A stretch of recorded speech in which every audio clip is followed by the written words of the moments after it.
సంస్థాపనార్థాయ సంభవామి యుగే యుగే. నమస్కారం.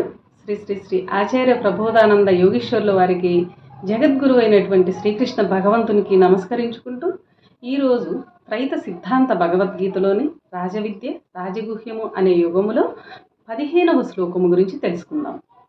జ్ఞానయజ్ఞేన చాప్యన్యే యజంతో మాముపాసతే ఏకత్వేన పృథక్త్వేన బహుధా విశ్వతోముఖం.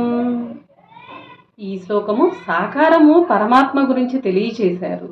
భావము: మరికొందరు జ్ఞానయజ్ఞముచే ఆరాధించువారు విశ్వవ్యాప్తి అయి అనేక రూపములుగా ఉన్న నన్ను ఏకరూపునిగా సాకారమును పూజించువారు కూడా కలరు.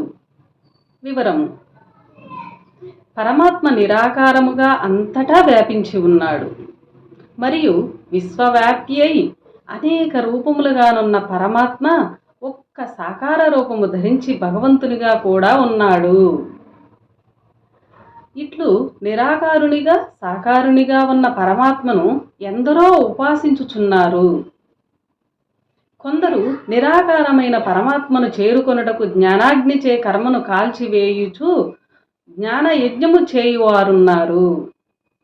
మరికొందరు సాకారమైన భగవంతుని భక్తితో ఆరాధించువారు కూడా కలరు.